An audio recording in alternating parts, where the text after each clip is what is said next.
The hero's journey is an established pattern for storytelling. Okay? Think of your favorite books, your favorite movies. Think of, even comic book arcs. Follow follow this pattern, right? We start out in the ordinary world. There's some kind of a call to adventure, but there's a refusal. Does this sound like the beginning of The Hobbit to you all? I'm sorry. It sounds like, I'm sorry. It totally sounds like the beginning of Star Wars Episode 4. Well, what am I thinking? And by that, of course, I mean this totally sounds like Harry Potter. No? Or yes? Or yes to all?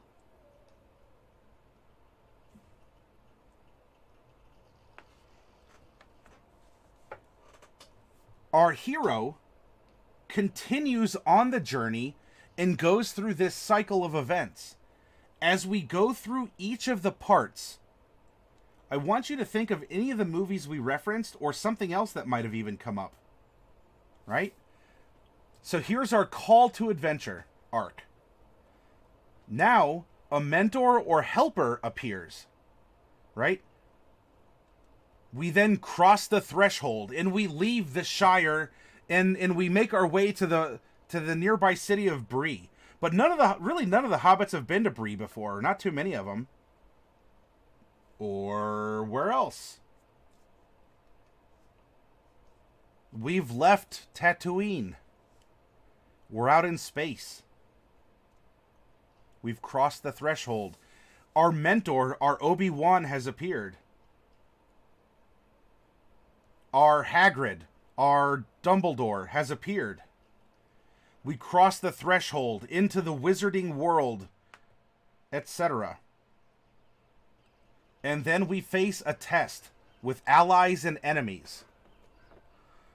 During this supreme ordeal / initiation, we were hesitant to leave our comfy beds in the Shire, yet we're dragged out of them, and now we're thrilled at this new world that has opened up in front of us. And yet, with these new opportunities come new threats. So now we face unification and transformation in Arc 3, Part 3, Act 3, whatever you want to call it. We have what's called the approach. This means we've tested ourselves, we've accepted us and the world as it now exists, and we're on our way to the big bad evil guy. We have to go through some kind of ordeal. This could be the last boss fight, or at least it's a grueling gauntlet to reach the final boss. After completing this grueling ordeal, we receive a reward. Now, in writing terms, we could call this a MacGuffin, right? You know, it's the item, it's the one ring. It's, I don't know. What's another good MacGuffin? I mean, the one ring is definitely, like, that is the MacGuffin. But you receive a reward. It's the sword. It's the only sword. Oh, it's the wand that can defeat Voldemort, right? It's the only thing that can do it. You receive a reward in terms of knowledge and or something physical. And so now we have the road back and the hero's return. If you didn't already have your final boss fight, it's going to happen here. Maybe on the road back, this occurs. You try to escape, and now you meet your boss's final form, or after reward in between road back is when you have the fight. Then you go through a period of atonement, right? You reflect. Think of everyone we've lost along the way. You reflect back, and yes, you beat the bad guy, and yes, people are cheering for you. How many of your friends were on that Death Star that the rebels just blew up? Right? How many of you had friends on that Death Star? There's other ways to seek atonement, right? You've changed. In fact, during your During your journey, you might have broken taboos that were sacred to your cloistered village. Maybe you actually just feel bad because you don't recognize the same people that you left behind. Or you feel bad because you realize that you are going to return to them and you are going to be, you know, a hero. You'll be above them. You might be a god among mortals, literally or metaphorically. And finally, we have the return. And when we return, it's important to note that the world is not the same as it once was, even in your sleepy little pallet town in Pokemon. The world has changed. Everyone back in Pallet Town is not the sleepy little, you know, NPCs of Pokemon they once were. And so now, as the hero's journey then would revolve again in some other instance, the ordinary world is only after everyone's adjusted to what's happened since the last time.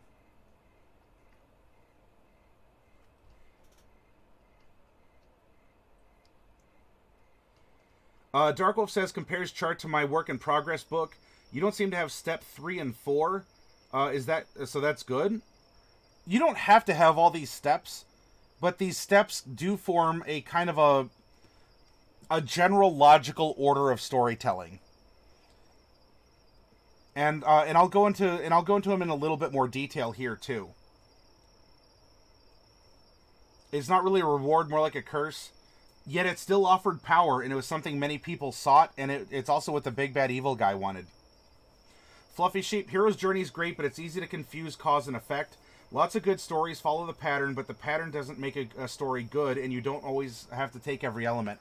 That is true, and that's why I did want to put out a couple considerations before we start on this week's theme of storytelling using the hero's journey. And Usher says atonement. Oh, because a druid starts wearing the metal armor of fallen comrades. Yeah, isn't that compelling? You have a conflict.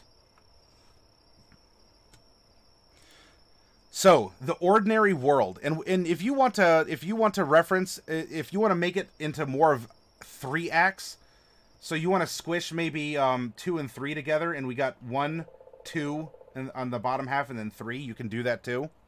Right? Ordinary world, call to adventure, refusal, meeting with the mentor, crossing the threshold, etc. Okay? The ordinary world. This is where the heroes exist before his present story begins, oblivious of the adventures to come. It's his safe place, his everyday life where we learn crucial details about our hero, his true nature, capabilities, and outlook on life. This anchors the hero as a human just like you and me, and makes it easier for us to identify with him, and hence later empathize with his plight. Hey, One Crit, good to see you. So, I want to build this campaign outline one step at a time. We're going to stick with the ordinary world as our milestone.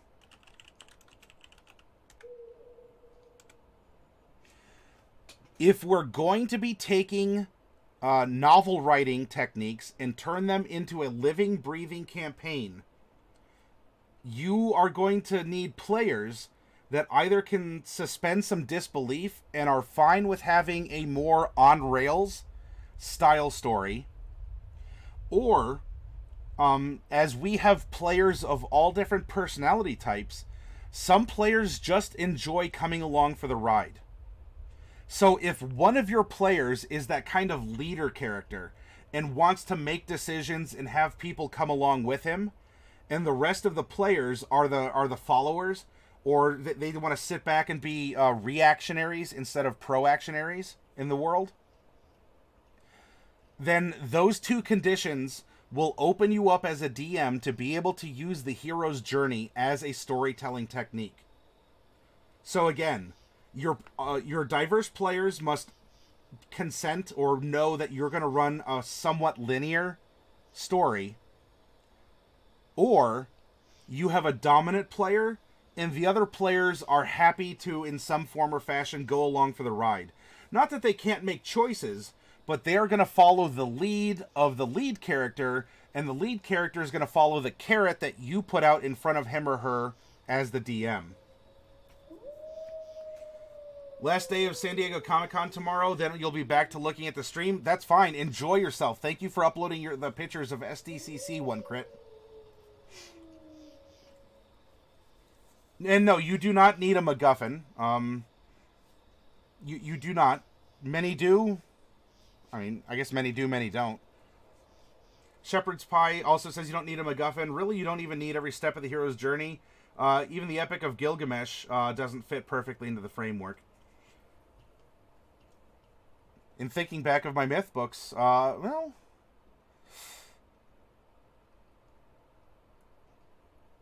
I don't know about that one, Shepard.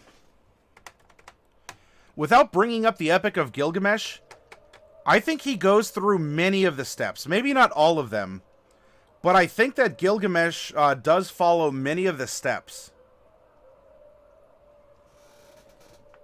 Spectre Deflector, I love this kind of analysis, but I gotta go to bed because I actually have your D&D group tomorrow. Wishing all a great evening. You're very welcome, Spectre. You can always find it on VOD or on YouTube later.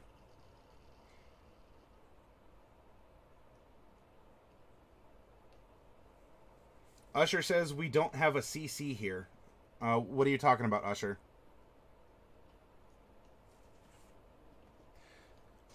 Alright, so we have our party, right? We broke them down here. I want you all to tell me who is the main character of our Heroic Journey campaign this week. Who do you think has the most to go through following the steps of the Heroic Journey? Who is the character that others you think would follow? Terra Inferile? Passionate to a fault, she's often blinded by her goals. She's the type to always push her limits and has all the tales, scars, paranoias, and missing bits to prove it. And as DMs, again, look at your PC's character sheets. I would die to recover an ancient relic of my faith that was lost long ago. Or once I pick a goal, I become obsessed with it to the detriment of everything else in life. Maybe it's Pemdes, right? He was raised by Drow after they ransacked his birth village and has been raised as a breed above the average Dark Elf. He now acts as their scout to find other elven villages to plunder in an effort to stay alive and relevant. Aspiration, I seek to prove myself worthy of my god's favor by matching my actions against his or her teachings. I owe my life to the priest who took me in when my parents died. Maybe our main protagonist is Dragozan III. The epitome of lawful good doesn't mean lawful nice. He uses his training to constantly test the strength of his powers. He hopes to be a son in his own right by rising above everyone else, showing his family how good he is. I must prove that I can handle myself without the coddling of my family. My loyalty to my sovereign is unwavering. I secretly believe that everyone is beneath me. You can have an anti-hero, or even, quote-unquote, a bad guy, as a protagonist, as the main character, if you wish. Maybe the main character is Kirmes Igneo. She hunts to look ever ahead and not behind to her very conflicted past. Her loyalty is beyond reproach, a quality necessary to try and understand her many other conflicts and quirks. Right? She watches over her friends as if they were a litter of newborn pups. I will bring terrible wrath down on the evildoers who destroyed my homeland. I'm too enamored of ale, wine, and other intoxicants. Or perhaps, just maybe, our main protagonist is Day Deodar. He was blessed by an angel while on the cusp of puberty. He has quickly learned to channel his righteous fury. He still has a young heart, and sometimes wonders if he'll ever get to really have a childhood or even adulthood. He likes a job well done, especially if he can convince someone else to do it. He tries to earn respect where he goes, and he follows orders even if he thinks they're wrong. Each of these characters have wonderful support character, traits or characteristics. However, which one of these characters do you think should be the main character in our heroic journey?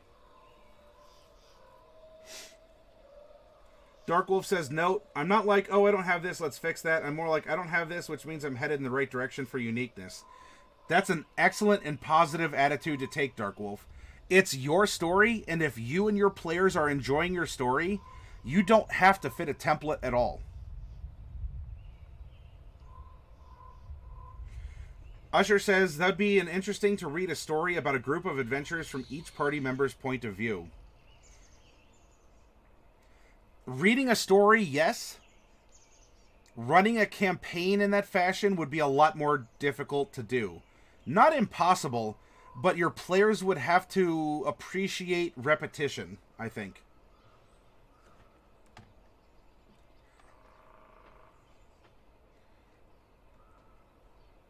Shepherd's Pie says, the one that's going to have the most ambition is generally the one that ends up being the leader. The first to say, we're going to go to X, is generally the leader, from what you can tell. Dark Wolf thinks that Day Deodar should be the main. Well, and if we go by Shepherd's logic, yeah, because he's the cutest, and there's certainly no bias there, is there, Dark Wolf, huh? Shepherd, if we go by ambition, well, they all have ambition, right? Drago wants to be independent. He wants to be powerful. He wants to be the best. He's almost a Raceland-like figure, if you're familiar with Dragonlance. Kirmes is a bounty hunter. She could be hunting the big bad evil guy, and also she is going to bring terrible wrath down on the evildoers who destroyed her homeland.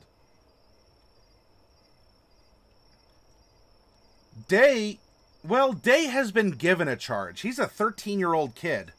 He's a 13-year-old half-orc who has been thrust into this life of a paladin by receiving a blessing and a command from a supernatural entity. PEMDAS has a lot of ambition if it's only for survival, right? If he doesn't find an elven village to ransack every 2 months, then he'll be killed or something like that, right? He has a minimum quota to upkeep. But he has ambition and skill. Terra looks like she is willing to die to recover some kind of an ancient relic. And once she picks a goal, she becomes obsessed with it to the detriment of everything else. Fluffy Sheep likes Terra. Her bond has the largest scope and comes with a built-in quest. Usher likes PEMDAS or Drago. Fluffy Sheep, Day would give you a coming-of-age story. I do agree. And isn't this interesting? The character we slot as the main character, as the protagonist, will flavor the story as redemption, coming of age, war, love, etc.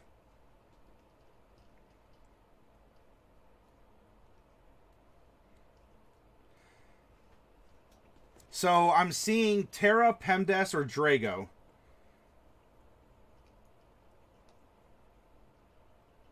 Do we have any other votes on who we would like to tap as our main character? Do I hear a second for any of the nominees?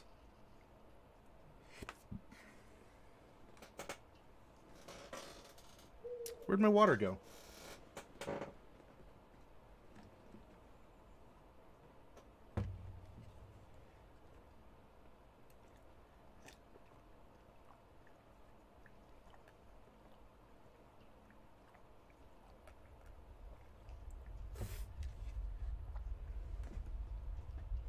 Alright, if not, I'm going to roll a die. Dun, dun, dun, the Great Equalizer.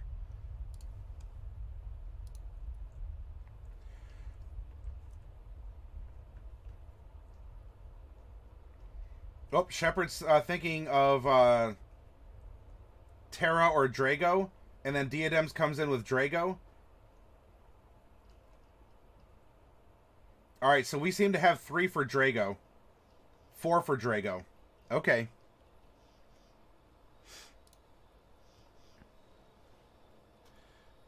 Alright, so here we have Drago Zan III. Our main hero has been born into a noble family, and he is seeking his own path through life. Zulurpai, I completely understand. Everything that I present, the different techniques, the different abilities, not everyone's going to like them. Hey, Soname, good to see you. So the meta conversation that you need to have with your players is the person who's piloting Drago. You know, you tell him you're going to be the main character. Many, not all. Oh, I'm sorry. Many of the decisions could come down to you.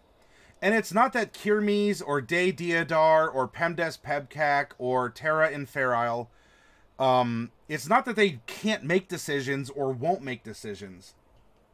But the story is primarily going to be leading Drago forward, and the others are going to resolve their other conflicts between each other and the world around them, and even with themselves, along the way.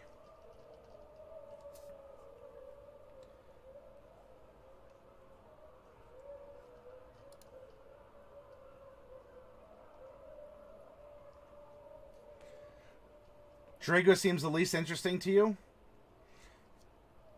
Well, you know what though, Dark Wolf? If that's the case, and even for you, Zuler Pie, if you're not a fan of the approach, stick with it and let's see what can come of it.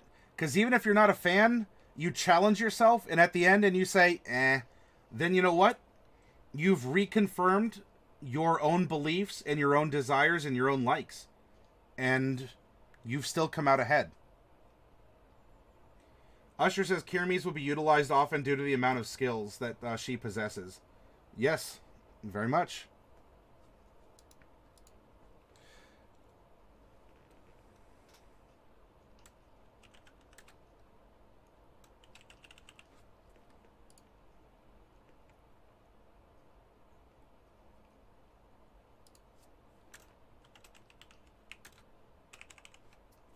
Actually, he has a fuller name than just that. Drago Vanderzan III.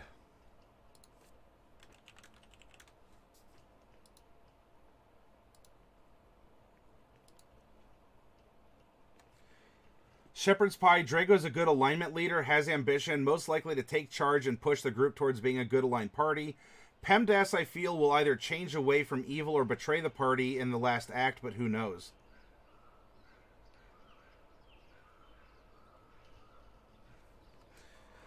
It could bring about redemption or a story of growth in some way.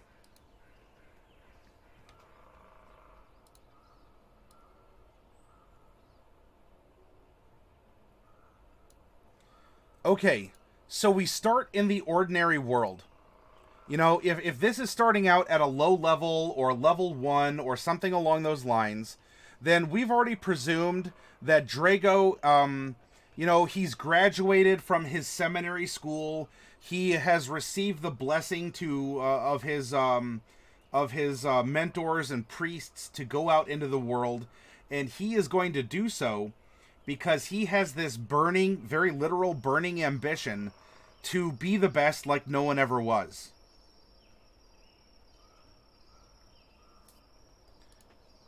And so Drago is going to start as we have generated him. He comes from a noble family. He might look down on others. And he could end up corrupted, Shepherd's Pie.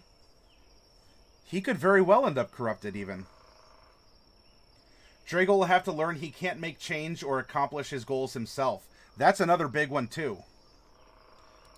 So now, you know, as we're doing this as a narrator of a story and as a DM to a group that has either consented to a little bit more linearity than might be normal, and or we have a dominant player and 4 players that are happy to come along for the ride and participate, but they might not want the spotlight themselves. You can't go alone. I have to go alone. It would be like an episode of Arrow. So Drago is Arrow. Drago the Arrow Vanderzan the Third. All right. So we established the ordinary world. Just graduated. Looking to prove himself to his family and his god. seeks to employ his position of privilege and power alike.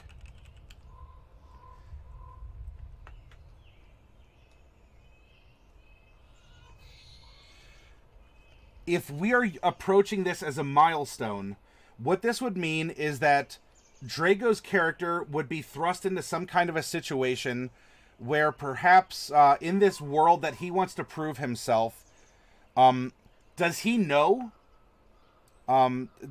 someone else? Perhaps did Day Deodar go through the same seminary school just as a child prodigy? And so Drago is almost looking to treat him like a squire, even though he is a fully functional paladin of all trappings and blessings of the faith. If that's the case, then we can even say he starts the campaign with Day as a squire.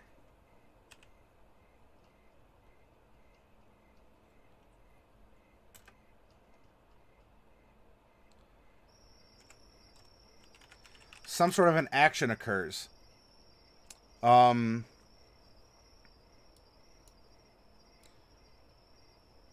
And it's here.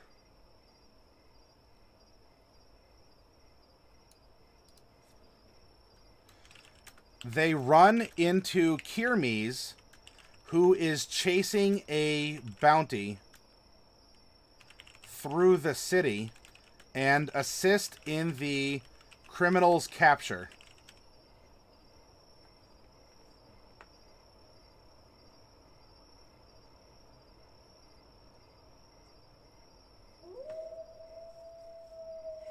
You played a snob in the last game that made you the leader too.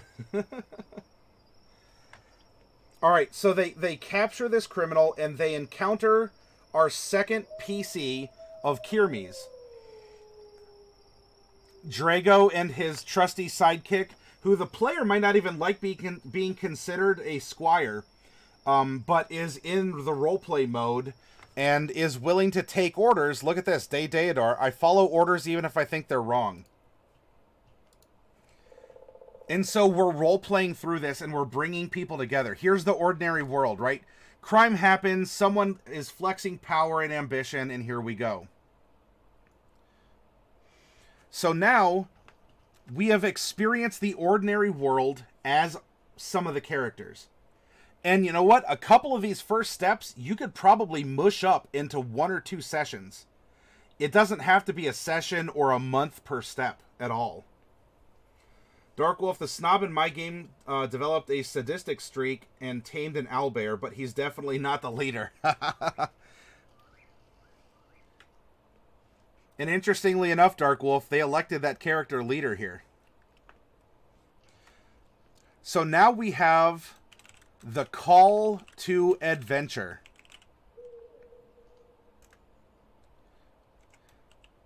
So the party now consists of Drago, Day, and Kirmes, effectively. After turning in the criminal,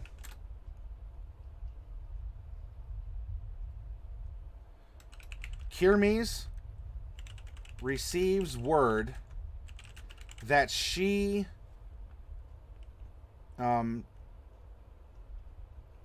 may be commissioned to not hunt a bounty, but to help locate a missing holy relic that could be of the same faith as Drago.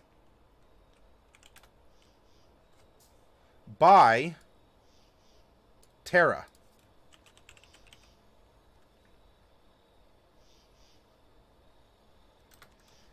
The 4 of them meet and discuss the plan, payment, honors, etc. If this is the case, Terra wants after this relic. And you know what? Drago's going to want after this relic too. Day may want it, but Day's going to come along for the ride still. And Kirmes is being hired for her skills to go along and to leave, and to leave this basic world as she even knows it of hunting, of bounty hunting people, and go out into the wider world to find this magical relic. Shepherd's Pie, thinking on it, I once played a character who was a mix of Don Quixote and Zap Brannigan, and was made leader there as well. I don't think parties are very good at choosing leaders. Yeah, Zap Quixote sounds awesome. It was awesome, Shepard says. Dark Wolf Drago is literally almost the same character. We named him after my... So at this point, and in Zuler Pie, I hope that you're not cringing up into too much of a little ball. But if, whoever was playing PEMDAS, hopefully you as a DM have said, okay, look, you're going to get introduced. Come along for the ride. You could be a co-DM for a little bit. Help me push monsters. Or, you can pilot the criminal.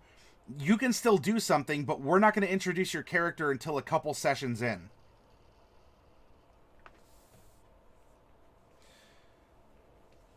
So, at this point, then, we have an action. Begin a treasure hunt through a skill challenge or perhaps some kind of socialization roles or socialization encounters.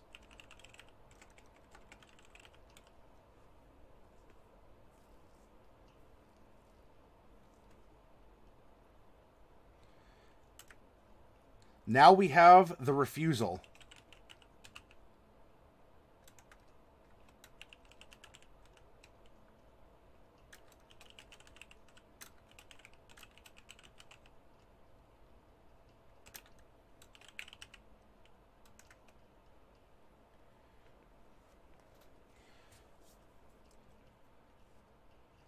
As part of the milestone, in either the call to adventure or even if we want to make it a part of the refusal, the treasure is tracked down to its location where a rival or enemy group has gathered it and fled. PEMDAS, who was with the raiding drow that stole the artifact, is left behind by them and must blend in to not die.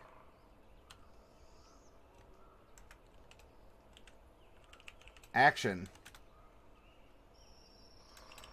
PEMDAS knows where the drow have taken the artifact and can lead them there, citing a personal grudge of some sort.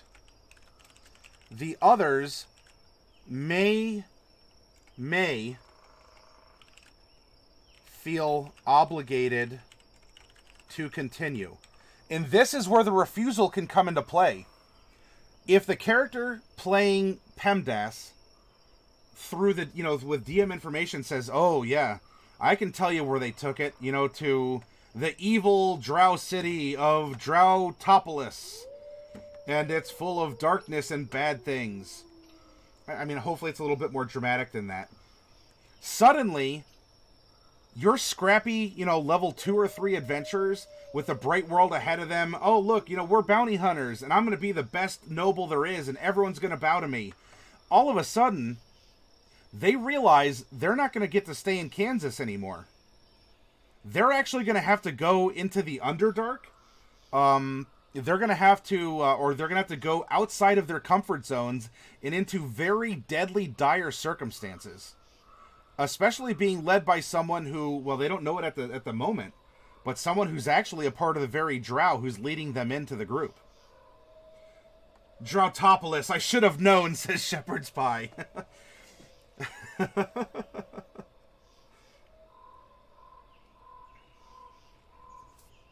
So here's our refusal, right? Everyone starts hemming and hawing. Like, I don't know. Do we really?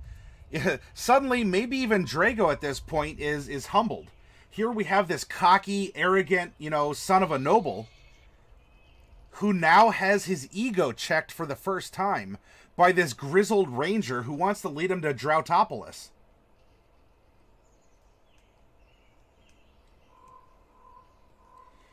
Stone, that's not the type of conversation that we have in the channel. Try and keep it safe for work, PG-13, and on topic to role-playing and what we're doing.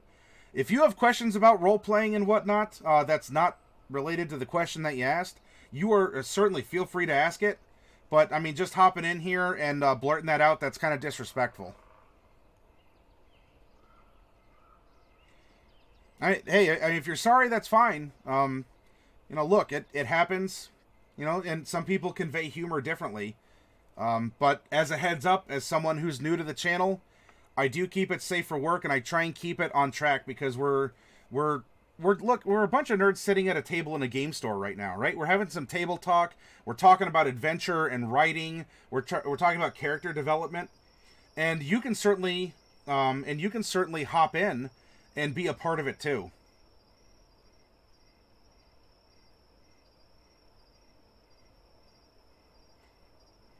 Soname, well, I'm glad that you're enjoying it as we're going through this storytelling technique. And remember, there is context to running this type of a story as a campaign.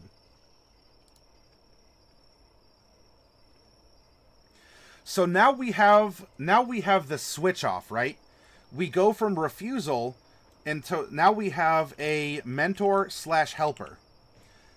And this could very well be how PEMDAS comes to be in the party, because he's now enabling Drago's ego. He is enabling the tenacity of our bounty hunter, and he is enabling the recklessness of our fighter who's after this. And poor Day is still just drug along for the ride. He's getting valuable experience, but he's kind of being drug along, and you know what? His moment to come will arrive. So we have a mentor helper. Our party now consists of everyone. Drago, Day, Kirmes, Terra, and PEMDAS.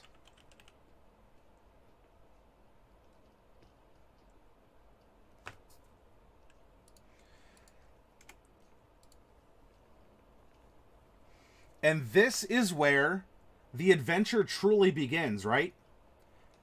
And by the way, I have it saved on screen for you all. It's hidden. But you want to see something cool? Shh. Don't tell anyone.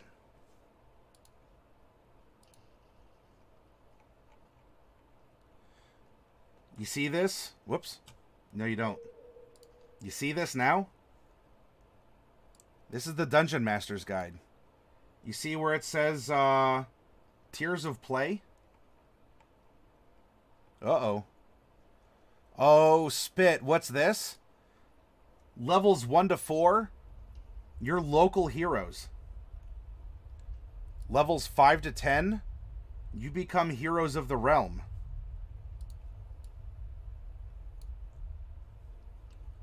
(11 through 16, you become masters of the realm. And finally, levels 17 through 20, you're masters of the world. This gives you an idea of scale. It goes over the type of spells and abilities each of the classes will have, and how your world will get bigger or smaller, or what type of new complications your party should be able to overcome. When you're looking at page 37 in the DMG, are you perhaps noticing something kind of relevant here?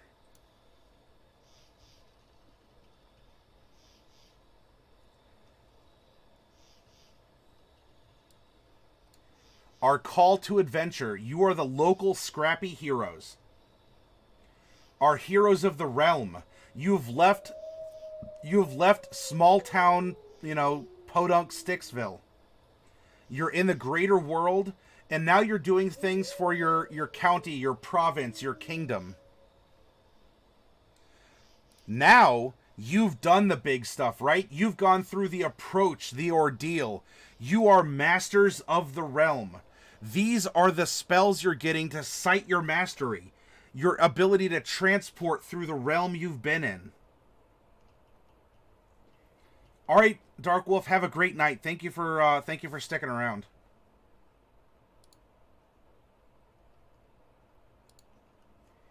And finally, here, you're masters of the world.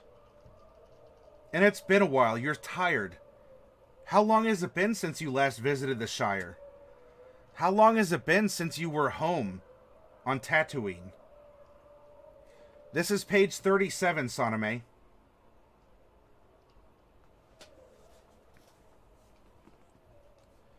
You come home, and the world's a different place because of you. You're very welcome. The DMG, how Dungeons & Dragons, especially 5th edition, has been tiered to play, can help you in this hero's journey, whether you use it directly or not. The fundamentals support this cyclical style of storytelling. It's all right there for you.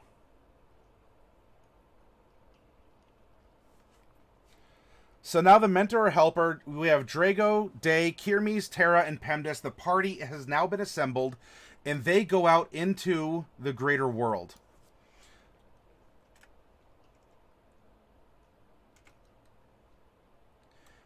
Information is required, as well as wealth and travel plans, to be able to travel to the location that is necessary to enter the Underdark.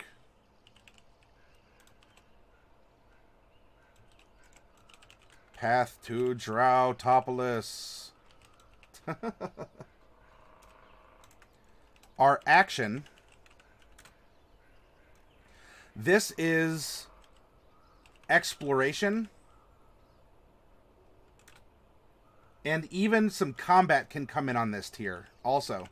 Right? If you need to hunt down people. Remember, combat doesn't mean it's a battle of attrition. You don't have to murder everything and everyone in combat. You can subdue people. You can run a chase. If you want to consider a chase as a type of combat, you can do that. You can have a skill challenge.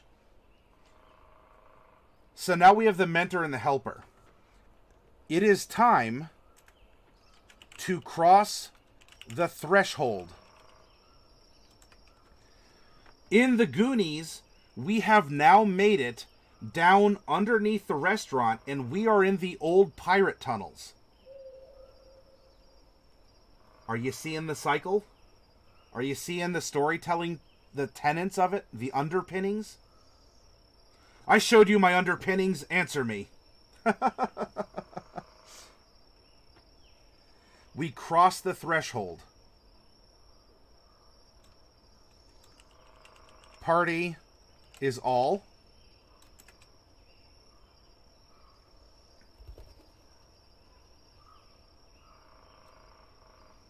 That's right, Deagle. This is our time. Our time down here. And, I don't...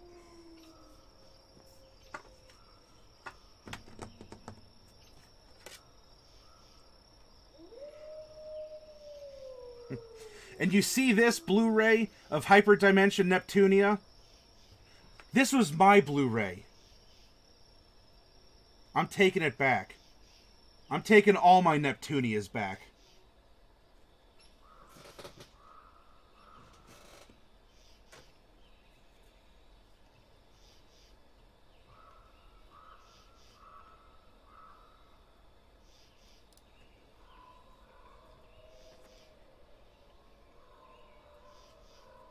Shepherd's Pie, I'm honestly so happy I randomly clicked on this channel because I never thought to make a campaign with a framework like this, and now it seems so obvious.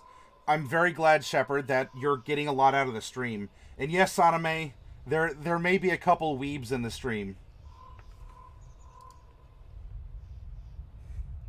Hey, 12, it didn't come true.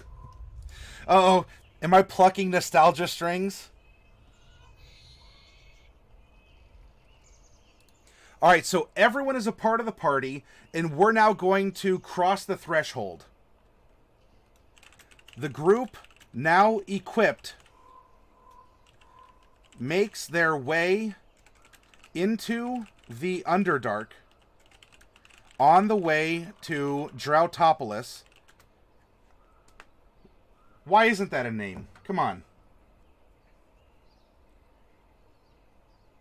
That's right. We're all weebs down here.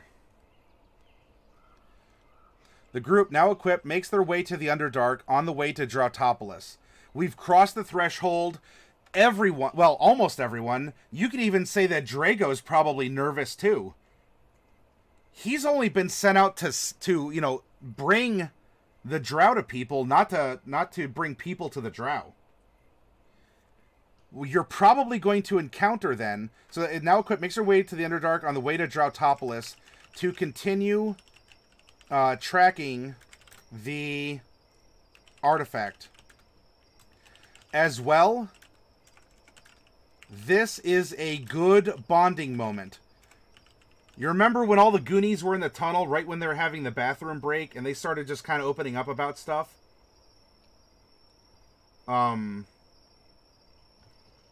It is not truly the Goonies if you watch the one without the octopus attack. Remember, we have, just because we might have four players having characters who are happy to be in the backseat, doesn't mean we can't bring up other relevant stuff. For example, we have Kirmes. She's the bounty hunter. She will bring terrible wrath down on the evildoers who destroyed her homeland. We have a character revelation. Drow destroyed her village. And now, this isn't just some artifact recovery. This is personal for her too. And you know what that means? Everyone in the party is going to be going, yeah, we're going to get the drow. PEMDAS is going to be going, yeah, let's go get the drow.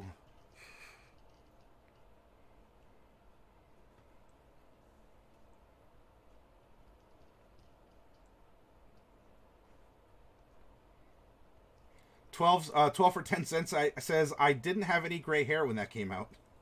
Carrie Green planted one on Sean Astin. So now we have a character revelation of a side character, right? The party's together, and now we can start revealing this stuff. Action. I think for sure this is going to call, if not a big set piece combat, this should have lots of combat. And you know why? You can throw a lot of fun stuff. You can have close quarters fighting. You can have big cavernous fighting. You can have dynamic, you know, is it a windy cavern? Is there water? Is there light or no light? You can have people open up and they can start fighting against monsters or even other sentient races that are down here too. And what this is going to do, because look, the party is now all together, and they've managed to stick together and not kill each other for at least a little while. So now the party needs to be cohesive. The party has to glue itself together. We have to make a pineapple pen party. Well, Shepard, again, as we're having meta conversations with the players, you may very well pull that player aside, and you might actually plot with the player and say, look, Sherry, I'm counting on you. I want you to ham this up. I want you to act, and I want you to be their best friend, because you and I know that when I give you the wink, something's going to happen. And Sherry's gonna get that big Grinch, like the smile that kind of like curls like in on its own cheeks kind of a thing. You can do that. As a DM, you can collude with your players in some form or fashion. And even if Sherry says, I am willing to take a death because I love this part, villains need actors as well. And you might find one of your friends is willing to be a betrayer, even if it means their character's death, because they'll take satisfaction in that. Or, if you don't know and you want to leave it up to Sherry, who's piloting PEMDAS, and say, look, if you betray the party, I'll be surprised too. But I'm going to leave that up to you. I'll roll with it. I want you to challenge me as a DM as I also challenge you. So here, we've crossed the threshold and we want to glue the party together. We gotta get some combat, right? And now, after fighting our way, we're hacking and slashing through mushrooms and lizards and maybe even some drow. We come to the halfway point, right? This is our test, allies, and enemies. Yes, subtlety and intrigue. Party? All question mark?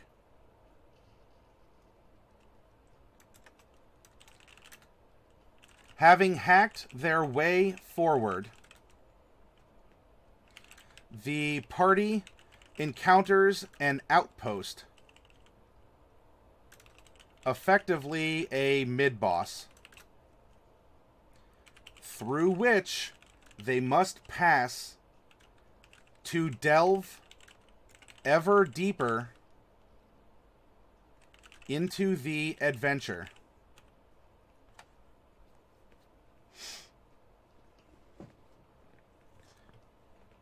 Now, here we have some interesting storytelling options. Again, if we're having these meta conversations, what if Day, this entire time, as a player, you only gave him the stats of an NPC out of the back of the monster manual, and he was actually a squire. And so we actually had a player. Now, the player knew that maybe something else was going to be coming, but effectively, he wasn't a paladin. He didn't have class levels. He was a level 1 commoner who was a squire, so he could swing a sword a little bit, right? He managed in combat, right? You know, he has the monster stat blocks. And you want to know what happens?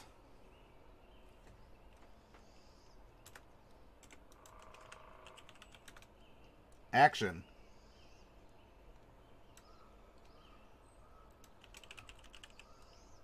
Despite poor orders from Drago, Day still fights and dies. Day Deodar, faithful squire to the arrogant, nose stuck up in the air main character Drago Vanderzand III, dies following his orders in this raid to push through. Because you know what? These haughty adventurers have won every step of the way until they reached here. The squire is dead. Rip Day Deodar. But you know what you do? You watch how Drago Vanderzand III acts. You see if Drago is honestly a pious man who realizes that with his great power does come great responsibility. And you know what happens? With a wink to the player who has been piloting Day Deodar this whole time, faithful 13-year-old half-orc squire to a conceited stuck-up noble trying to prove himself, a light comes down. For you see, Drago is a cleric of light, and his piety has saved himself and his loyal squire. And De Deodar puts away the stat blocks of a squire in the monster manual. And at this point in time, he pulls out a fully completed character sheet of a paladin. A paladin of devotion. A paladin who was willing to follow bad orders because he was so faithful to his charge.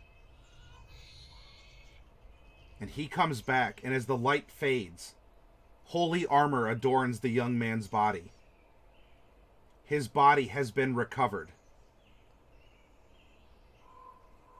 Well, if for him to be Cecil Saname, he would have had to have been more than just a squire. But I get what you're saying. Is this compelling storytelling? Can you see yourself as a DM collaborating with your PCs on the side in order to set this up? Can you imagine the look on the faces of Drago, of Drago, of Kirmes, and of Terra when you and De Deodar come up with this plan and it works in front of them? What have you just done for your players as a DM? Is that reward worth the quote-unquote railroading that this style of campaign may have put him on? I don't know.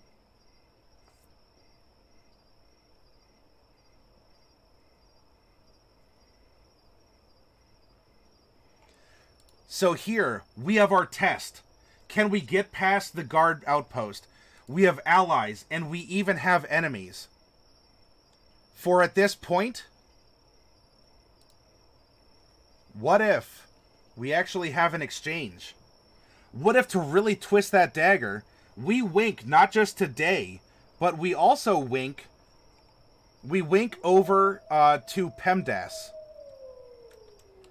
Pemdas slinks away, having been captured, so that he can go ahead and either rejoin the Drow or warn them of the approach.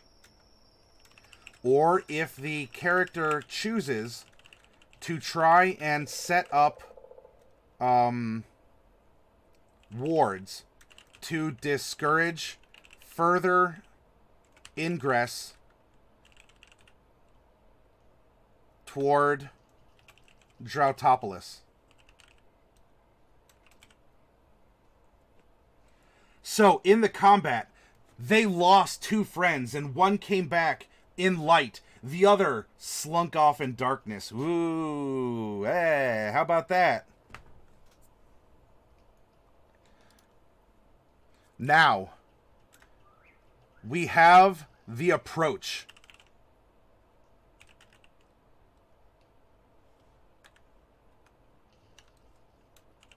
The party is now back down. Well, it's back down one character. So now we have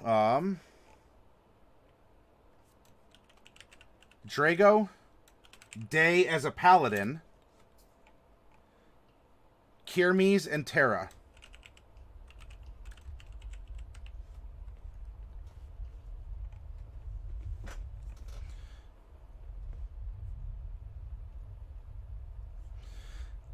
You also want a character development, by the way.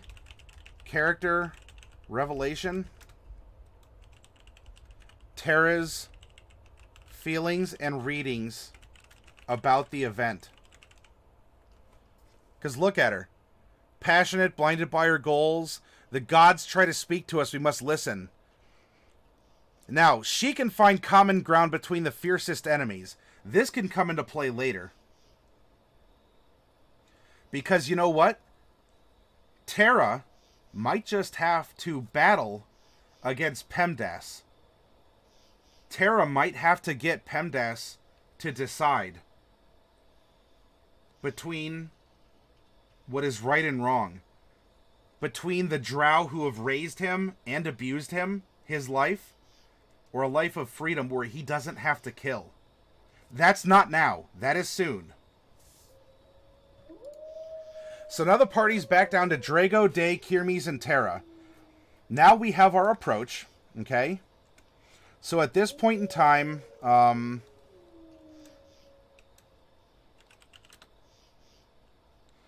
lost PEMDAS, still approaching with conviction. The group encounters many obstacles along the way,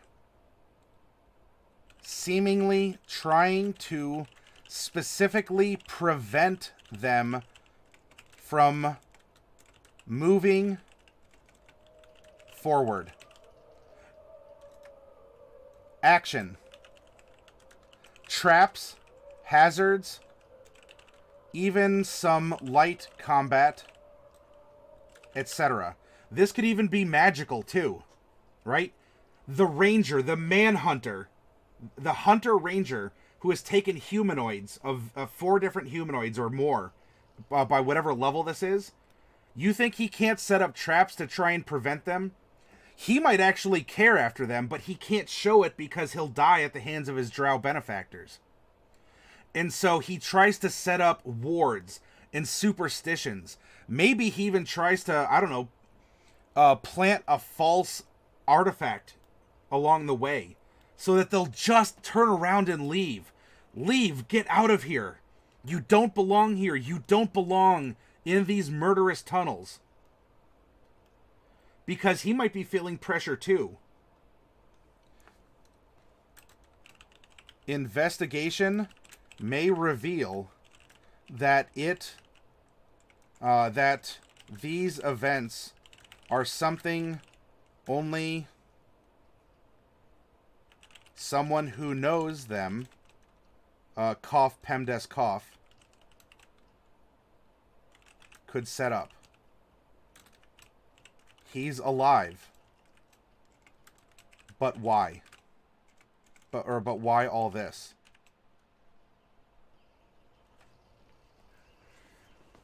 Now, do we need specific character tapping to go on here? Not necessarily.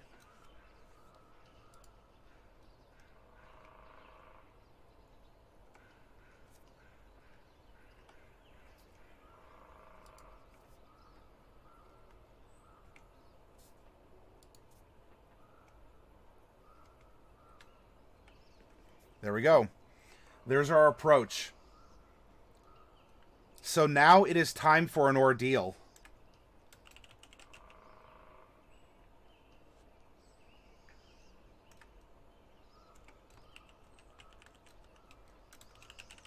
Drago, Day, Kirmes, and Terra.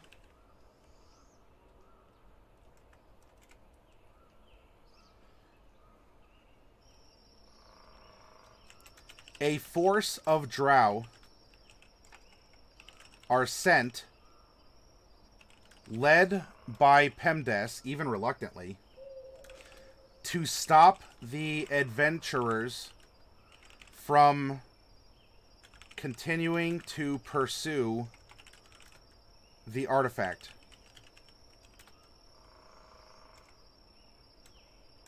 Action.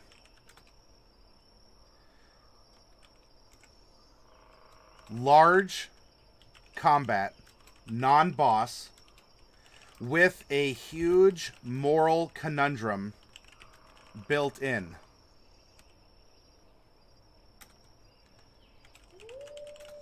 So here is our character revelation.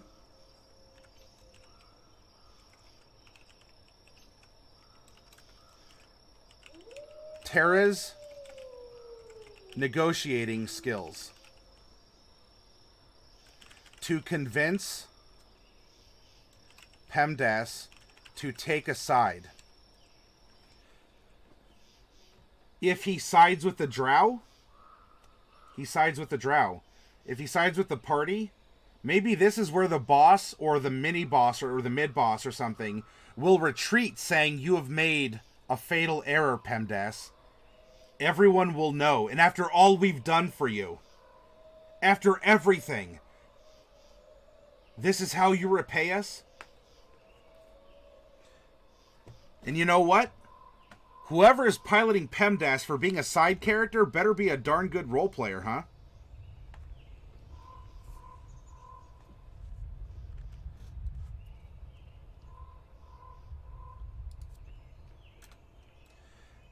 There is a major choice in the battle to set up the final conflict. And Drago's light and leadership will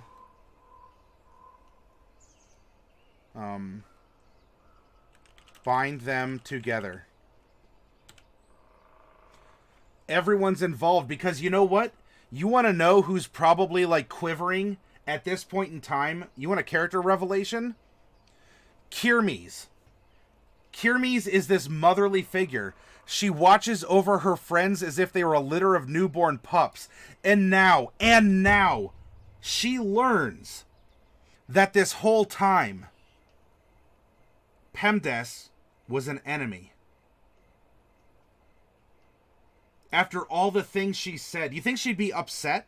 You think she'd be furious? Or maybe she'd even be embarrassed. Or she'd feel remorse or pity. Excruciating pity. Kirmes should be crying at this point in time. Maybe from frustration, maybe from embarrassment. Maybe she feels like a fool. Or maybe, despite how headstrong she is, she feels that she's too weak to do what she knows needs to be done with someone who's been brought up. She knows nature versus nurture. She knows she can never trust this person again, no matter what he does. Hey, Ooze. Yeah, I'm not upset. I'm just disappointed. A classic mom phrase, huh?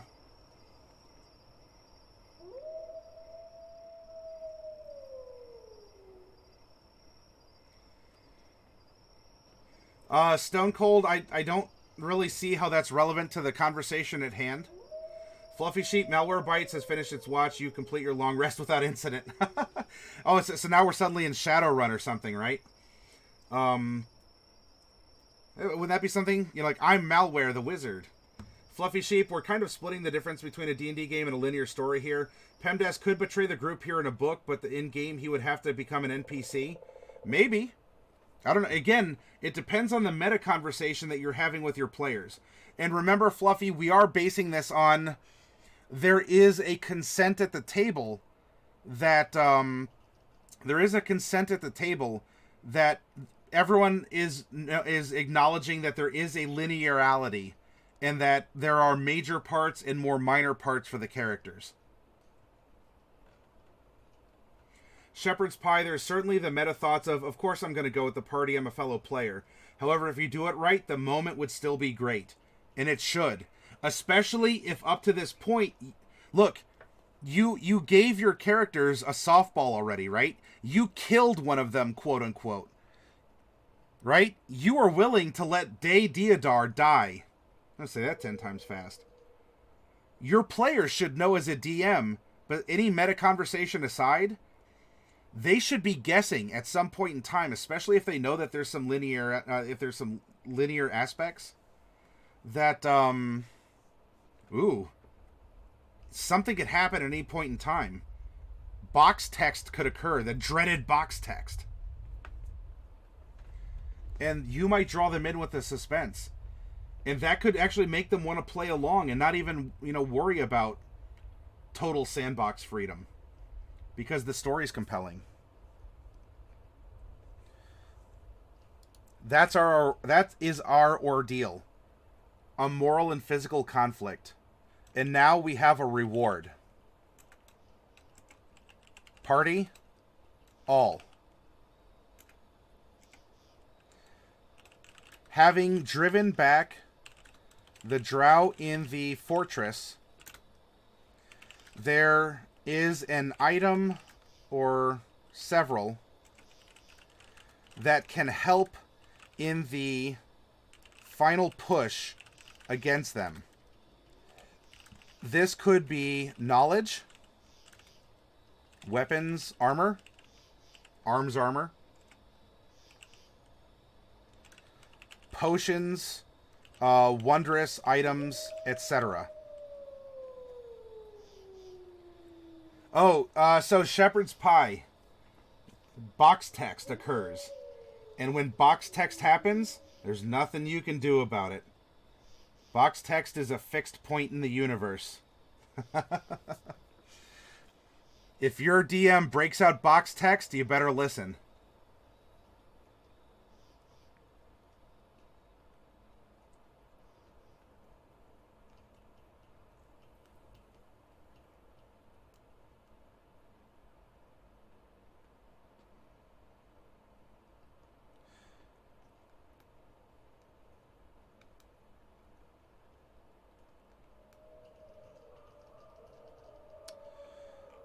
And now here, you can reward all your players, honestly.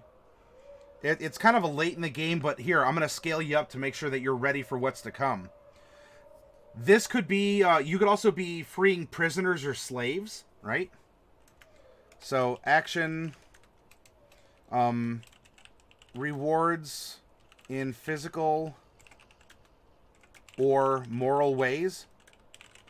The freeing of slaves, the acquisition of items, and even some friendly contests with NPCs of brain or brawn to really see if the PCs are worthy of the gifts provided.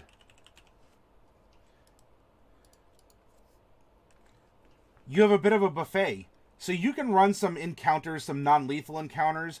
You can run, maybe they find some kind of puzzle box, and hopefully it's not filled with Cenobites in hell. But maybe they have to solve a riddle to open it and obtain a special potion or something inside. They've gone through an ordeal, they're receiving a reward. And on top of that, the freed slaves... the freed slaves are going to go out into the world and tell everyone... This, we were freed by these people, and they're going to continue the fight down below. We won't have to worry about Drow Raiders ever again, hopefully. And so they're also getting a reward of reputation. And maybe even some monetary reward, too. Now, we're in the home stretch. Step 10.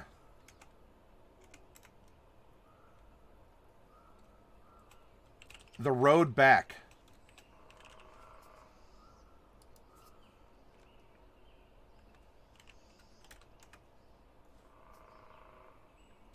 I don't know why that's indenting like that. Oh well. Oh well. All. Knowing that if they don't stop the drow here and or recover. And by the way, some of the reward could be more knowledge about the artifact, drawing in several of the characters and keeping them still bound to what's happening. Knowing that if they don't stop the drow here and or recover the artifact, they will be hunted and killed. The ant's nest has been stirred. Innocents, even those just freed, will fall victim to revenge attacks by the drow. The road home cannot be traveled until it is made safe.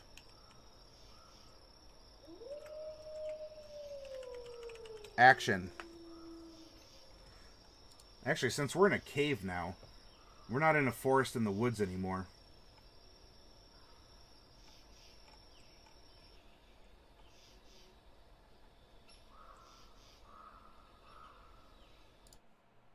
There we go.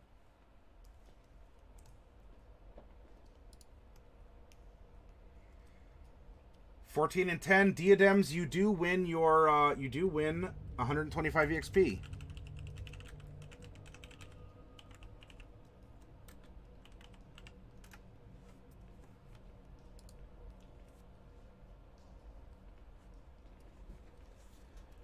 Now, if there's slaves down here, instead of freeing them, especially if Drago wants to be a leader and they've just liberated a fortress or some sort of a checkpoint, maybe, just maybe, he arms and equips these slaves, giving them this speech, the road back speech.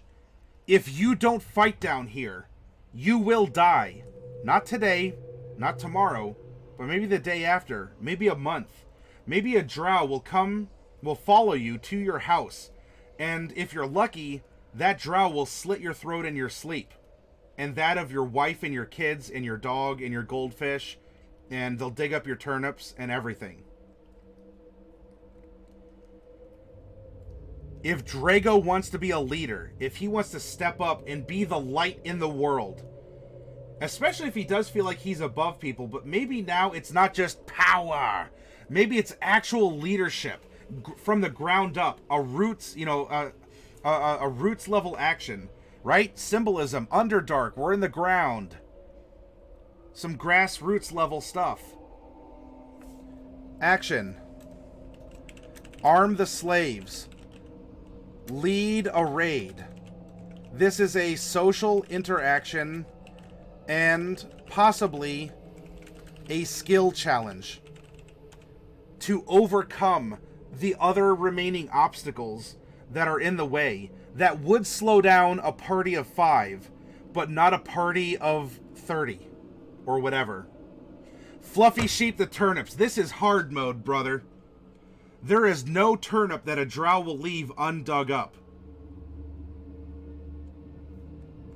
And the beets, oh, there's going to be bloody beet juice everywhere when they're done with your root crops.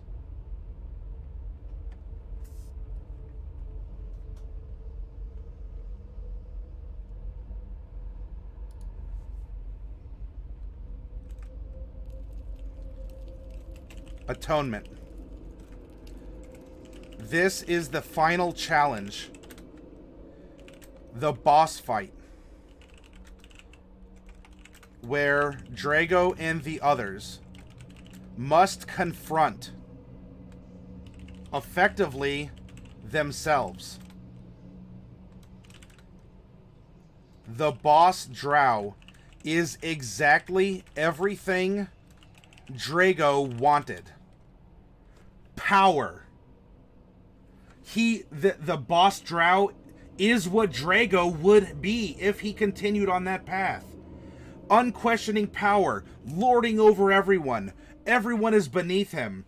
He is apart from his family, and he is ruling. He is using every ounce of his leadership, his faith and magic and strength to lead.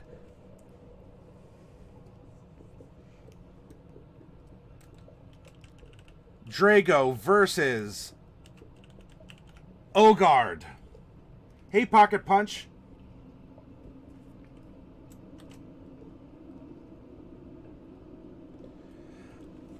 You don't have to worry about a mass combat here. Just dictate that the slaves are willing to distract the guards as the 5 party members charge up their way in this last castle or whatever, this keep, to go face Ogard, the drow boss.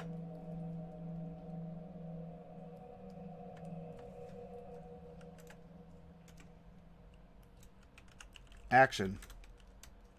Boss fight. The other party members. And by the way, you could have seeded this here and there, or you could have had this be a character development moment with PEMDAS, because the boss might actually have 4 other companions as well. 4 other drow or slaves or Duragar or whomever that are all exactly what the PCs would have been had they not grown from who they were at first level. The anxious, eager bounty hunter.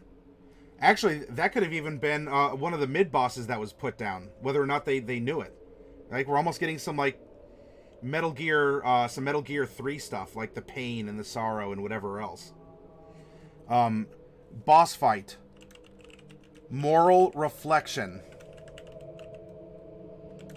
Conflict on all levels, including a set-piece mass combat with the freed slaves.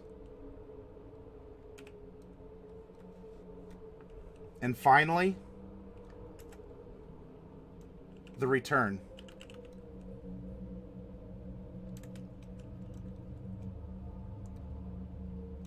This is a purely narrative portion of the story. Your PCs will tell their tales as you prompt them to each other or the NPCs that welcome them when they return home, providing a recap themselves of the past month's worth of role-playing, combat, emotion, railroading, deaths, etc. The story starts with you as a DM. Your story as a DM ends with your player characters telling you the story that they just went on.